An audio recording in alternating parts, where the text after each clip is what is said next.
네, 안녕하세요. 복돌아빠입니다. 제가 오늘은 랩지노믹스 보도록 할 거고요. 진단키트 오미크론 관련해서 큰 상승이 나왔었고요. 그리고 이제 어, 오늘 그 키트 관련주나 오미크론 관련주들이 거의 일제히 좀 이렇게 잠깐 반등을 줬다가 큰 하락이 나왔죠. 그리고 나서 이제 시간에서 다 일제히 또 이렇게 상승이 나왔는데요. 과연 이 랩지노믹스는 손절을 할지 홀딩을 할지 본절을 해야 될지 어떻게 해야 할지 차트 분석과 어, 그 대응법을 주가 전망을 알아보도록 하겠습니다.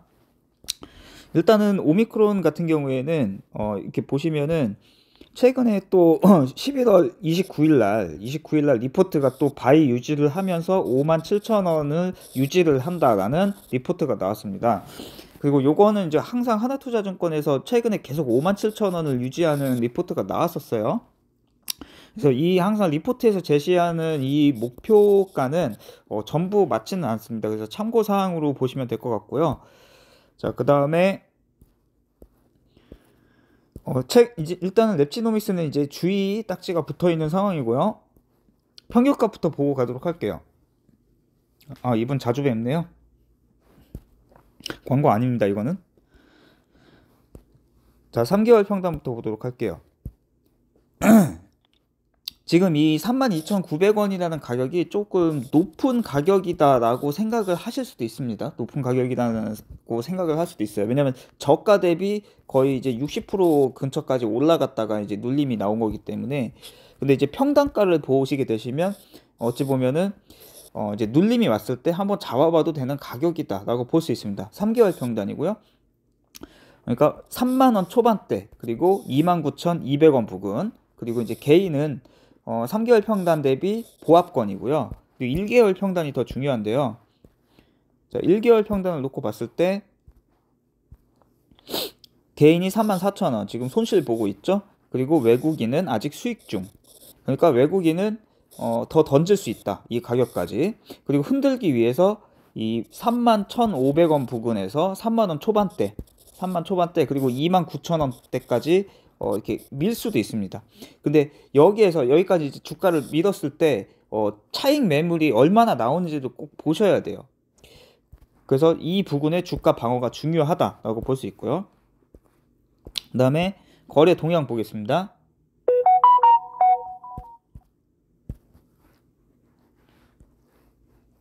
자, 거래 동향을 봤을 때는 외국인 거의 다 던졌고요. 그리고 개인이 전부 다 샀고요. 그 다음에 기관 던지고 있고, 그러니까 지금 주체들은 개인 말고는 전부 던지고 있어요. 전부 던지고 있다. 하지만 이 랩지노믹스를 외국인이 보유를 했을 때 물량이 좀 적었을 때가 이때예요. 12만 5천 주 정도. 지금 약 24만 주 정도를 들고 있으니까 아직 외국인이 아직 10만 주 정도는 갖고 있습니다. 10만 주 정도는 외국인이 아직 갖고 있다. 그리고 근데 이제 시가총액이 좀 지금 많이 높아요. 아, 이게 시가총액이 아니라 신용잔고가 많이 높아요. 그래서 이 부분을 좀 조심하셔야 됩니다. 이 부분을 좀 조심하셔야 돼요. 이 신용잔고를 털고 갈 수도 있습니다. 그리고 현재 뭐 아직까지 공매도는 크게 걱정이 없습니다. 아직까지는 공매도는 크게 걱정이 없지만 아직은 대차잔고가 있기 때문에 이걸 또 때릴 수도 있습니다. 그리고 시간에서는 34,000원의 종가를 형성을 했죠. 시간에. 자, 그럼 이제 차트 보고 가도록 할게요. 자, 일봉상으로는 그냥 짧게 말씀드리겠습니다. 짧게. 지금, 자, 가장 중요한 가격부터 볼게요. 자, 이때 상한가를 찍었을 때 상한가를 찍었을 때 종가가 31,400원. 자, 이렇게 보겠습니다. 31,400원. 이 자리 깨지지 않는 게 좋고요. 그리고 여기서 갭을 띄웠잖아요. 갭을 띄웠기 때문에 그 갭을 메우러 갈 수가 있습니다. 자, 이렇게 볼게요. 자, 이렇게 봤을 때 요때 27% 찍고 요때 저가가 32,150원인데 요때 고가가 31,800원이에요. 여기서 약간의 갭이 있어요. 약간의 갭이 있다. 그래서 요 가장 거래량을 많이 터뜨렸었던 저가 32,150원과 이때 종가의 방어를 보셔야 됩니다. 31,400원.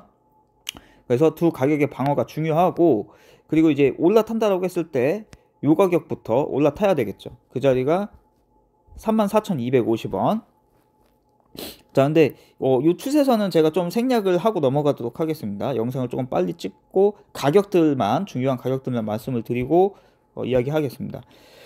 자, 그러면 이 두 가격에 추가 눌림이 이렇게 내려온다고 했을 때 두 가격의 방어를 보셔야 된다. 밑에서 이렇게 따라 내려오는 추세선, 요거를 이런 식으로 해서 이렇게 가주는 게 좋다는 겁니다. 그래서 이 가격을 이탈을 하게 되면은 여기까지 이렇게 밀려 내려옵니다.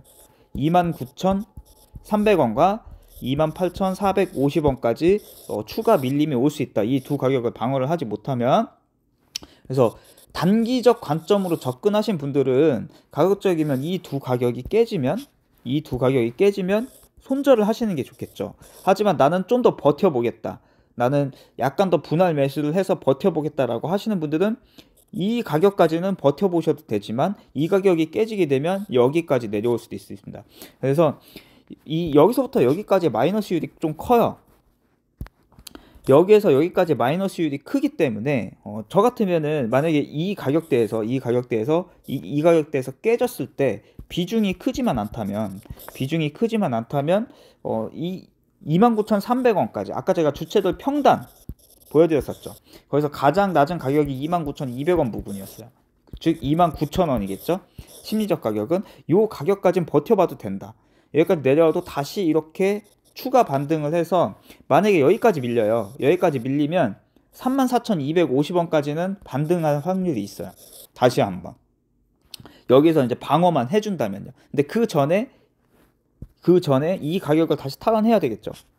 이 가격을 탈환하고 버티면 여기까지는 재반등이 나올 수 있다. 34,250원까지. 근데 시간에서 종가가 얼마였죠? 시간에서 종가가 34,050원이죠. 시간의 종가, 시외 종가. 자, 근데 시외에서 3.4% 정도 상승을 한 거잖아요. 자, 그러면 랩지노미스가 바로 가려면 34,250원 이상에서 스타트를 하는 게 좋아요. 이 가격 이상에서. 그래야 이렇게 스타트를 했을 때 요 가격 있죠. 요 가격. 제가 거기다 선을 안 그어놨네요. 자, 요때 시가 볼게요. 36,400원. 36,400원. 자, 이렇게 보겠습니다. 자, 가급적이면 스타트를 시간의 종가인 34,050원 이상에서 스타트를 해서, 제일 좋은 건 이 가격에서 스타트를 하는 게 좋다. 이 가격에서 스타트를 해서 밀려 내려온다고 해도 이 34,050원과 32,900원을 방어를 해줘야 돼요. 방어. 밀려 내려온다고 해도 스타트는 이 가격에서 스타트를 하는 게 좋고요. 이해가 되시겠죠? 근데 지키지 못한다. 이 가격과 이 가격을 지키지 못한다. 그러면 여기까지 내려온다라는 거죠. 근데 단기적 관점으로 접근하신 분들 같은 경우에는 이 종가 대비 3.4% 상승한 가격에 스타트를 하는 거잖아요. 그러면 이 종가 대비 3.4%의 수익을 챙길 수 있잖아요. 근데 이걸 안 챙기면, 스타트 때 이건 안 챙기면 밀려 내려올 때 여기까지 내려온단 말이죠. 즉 수익 볼 것도 손실 보고 나올 수도 있다라는 거예요. 물려가지고 물 타고, 여기서 또 물 타고 반등할 때 또 다시 34,000원에 나와야 되는 상황이 될 수 있다는 거예요. 그래서 만약에 시가가 34,000원에서 34,050원에서 34,250원, 여기에서 시가가 스타트를 했을 때 매수 깔리는 걸 보세요. 매수 대기 깔리는 걸 보고 동시호가 때 이 이상에서 스타트를 할 것 같은 느낌이 안 든다, 밀리는 것 같은 느낌이 든다. 그러면 시초가에 던지는 게 좋아요. 시초가에 매도, 시초가에 시장가로 전략 매도해서 일단 차익 실현 해놓고 다시 재진입을 하는 게 좋아요. 이 가격을 방어하는지 32,900원 방어하는지, 이 두 가격을 방어하는지 보고 그때 재진입을 해도 늦지 않다라는 거죠. 그렇게 해서 이렇게 반등을 노려도. 근데 동시호가 때 스타트 할 때 랩지노미스가 이 가격 이상에서 34,250원에서 스타트를 하는데, 이 호가창에서 매수 대기가 더 많이 깔리면서 위에 여기 이제 깔리는 이 매물대를 잡아먹는다. 그러면 이 가격을 보시면 돼요.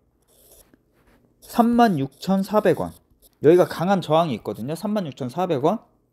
그래서 이걸 뚫는지를 보셔야 돼요. 그리고 이럴 때는 터치하자마자 이렇게 내려올 수도 있어요. 터치하자마자. 그래서 36,400원을 매물대를 소화하는지 보시고 돌파하는지 보셔라. 이것까지 돌파를 하면 37,750원 여기 매도 보시면 되고 4만원 돌파도 가능할 수 있어요. 이 자리만 안착을 하면, 어디요? 36,400원만 안착을 하면. 근데 주가가 막 이렇게 급등 그 등락폭을 굉장히 크게 그릴 수 있단 말이죠, 장 초반에. 그래서 일단 추천드리는 거는 34,250원에서 34,050원에 스타트를 하는지 보고, 매수대기 깔리는 거 보고 괜찮다 싶으면은 홀딩해서 반등할 때 이 36,400원 이하에서 일단은 차익 실현을 하시는 것을 추천을 드립니다. 일단은 그걸로 추천을 드리고, 그러면 분할 매도 해야 되겠죠. 시초가의 1차 분할 매도, 그 다음에 36,000원에서 36,400원 부근에 2차 분할 매도, 그리고 남은 거는 한번 지켜봤다가 요 자리 지키는지 요 자리 지키는지, 아니면은 당일의 시가를 지키는지 보시다가 시가 지키면 홀딩, 그 다음에 다시 36,400원을 돌파하는지 보시고, 그 다음에 37,750원까지 3차 매도, 그 다음에 뭐 4만원부터는 좀 욕심의 영역일 수 있습니다. 4만원부터는 욕심의 영역일 수 있고, 근데 이 그려놓은 추세선을 이렇게 크게 놓고 봤을 때, 제가 그려놓은 요 추세선 있잖아요, 요거, 그리고 요 추세를 놓고 간다고 봤을 때 42,000원까지도 가능할 수 있습니다. 근데 이 42,000원을 안착을 하게 되잖아요, 랩지노이스가. 그러면 이 밑으로 전부 튼튼한 매물대의 지지가 돼요, 지지. 그래서 42,000원을 안착을 한다면 랩지노이스는 위로 완전히 열려 있어요. 그래서 다시 한번 신고가를 찍을 수도 있다. 리포트에서 제시한 가격은 57,000원이었죠. 그래서 다시 한번 신고가 랠리를 할 수도 있다. 하지만 그 과정 중에 흔들기나 아니면은 좀 이렇게 오히려 이제 달성을 못하고 쭉 여기까지 밀었다가 다시 갈 수도 있다라는 거죠. 그리고 이 추세선을, 이 밑에서 내려오는 이 추세선 34,250원 요거 있죠. 요거를 이탈하면은 별로 좋지 않다. 그래서 간격 대비상 여기까지 올랐고 여기서부터 이렇게 오른 거잖아요. 그 중간값이 이 부분이거든요. 그래서 이걸 깨고 내려오면 여기까지도 밀릴 수 있다. 여기까지도. 그래서 그것도 염두를 해둬야 되는 좀 예민한 자리다. 그리고 테마 자체가 약간 단발성이 될 수도 있습니다. 뭐 또 모르죠. 또 오미크론이 어떻게 막 갑자기 또 더 그렇게 돼가지고 생각보다 테마가 길어질 수도 있지만, 긴 테마라고 보기에는 조금 어려울 수 있다. 더 중요한 거는 60분 봉부터 보셔야 됩니다. 자, 60분 봉. 벌써 12분 됐네. 빨리 끝내겠습니다. 자, 60분 봉상 추세선은 좀 알려드릴게요. 근데 가격만 보세요. 자, 요 가격, 요 두 가격 연결하시고요. 이렇게. 그리고 위에서 내려오는 추세선, 요 가격, 이 날짜하고 시간 보이죠? 이렇게 연결을 하시고요. 자, 그럼 이렇게 추세선이 나옵니다. 그렇게 놓고 봤을 때 밑에서 가는 이 추세선, 요 추세선과 요 추세선이 맞닿는 자리가 있어요. 즉 여기가 삼각 수렴 자리입니다. 기준가는 여기에요. 기준가는 여기. 근데 보통 이 21선을 60분 봉상 여기서부터 시세가 나온 거죠. 시세가 나오면 일단 절반은 빠집니다. 일단 절반은 빠져요. 60분 봉상. 그리고 이 21선은 거의 대부분 지키면은 여기서 이렇게 크게 가지만, 지키지 못하면 기준가까지는 빠진다고 봐야 돼요. 볼린저 밴드 하단 여기죠. 지금 하단 부분. 그리고 가장 큰 시세를 그 60분 봉상 터뜨렸던 이때 저가, 그때가 32,650원이다 60분 봉상. 그리고 이때 봉의 저가가 이 자리입니다. 이 자리. 지금 이 자리를 이탈한 거잖아요. 그렇기 때문에 60분 봉상 32,650원의 지지를 봐야 된다. 여기가 60분 봉상 1차 지지예요. 즉 수렴가예요. 수렴가. 60분 봉상 32,650원. 32,650원이 60분 봉상 수렴 자리다. 이 수렴 자리에서는 항상 주가가 여기를 지켜주면 위로 가기도 하고 반대로 밑으로 내려오기도 한다. 근데 하지만 여기를 잘 봐야 돼요. 60분 봉상 여기 46%의 매물대가 있죠. 46%의 매물대 여기. 이거를 뚫기가 쉽지는 않을 거예요. 이거를 잡아 먹으려면은 거래량을 터트려주는 수급이 들어와야 돼요. 수급이. 그래서 매수세가 받쳐주는지 아니면 오히려 매도세가 더 많이 나오는지. 외국인이 10만 주 정도 더 들고 있었잖아요. 뭐 10만 주 이상의 매도 물량이 막 쏟아져 나온다. 그러면 조심을 해야 되고, 그러니까 시초가가 중요한 거예요. 그래서 시초가에 34,250원에서 스타트를 하면 35,000원에서 저항을 맞을 거예요. 35,000원. 그래서 이 35,000원을 뚫고 만약에 시초가가 그 매수대가 더 깔리면서 37,000원 이상에서 스타트를 한다. 그러면은 열려 있어요. 위로. 많이 열려 있다. 위로. 근데 35,000원 이하로 시작을 하게 되면 이 매물을 잡아 먹어야 된단 말이에요. 거의 50%에 가까운 매물을 잡아 먹어야 되기 때문에 그 정도로 세력이 돈을 쓸 거라면 4만 원까지도 돌파를 하겠죠. 근데 그 정도의 수급이 들어와 주지 않는다면, 거래량이 실리지 않는다면 얘는 35,000원 맞고 내려온다. 즉 시초가가 좀 약하게 떨어진다. 35,000원, 34,000원 여기서 스타트를 한다. 그럼 좀 약할 수 있다. 시초가가. 그러면 시초가 일단 덜어내놓고 이런 자리 지지하는지 보시고 추가 매수해서, 아니면 이런 자리에서 재진입해서 이렇게 반등을 노리셔라. 그리고 이런 자리에서 반등을 노릴 때에도 34,000원에서 35,000원 이하에서 일단 매도해서 차익 실현하고 다시 재진입을 노려보는 게 좋다라는 거죠. 랩지노믹스는 이렇게 마무리하도록 하겠습니다. 감사합니다. 꼭 성공 투자 되시고 좋은 결과 얻고 나오시도록 응원드리겠습니다.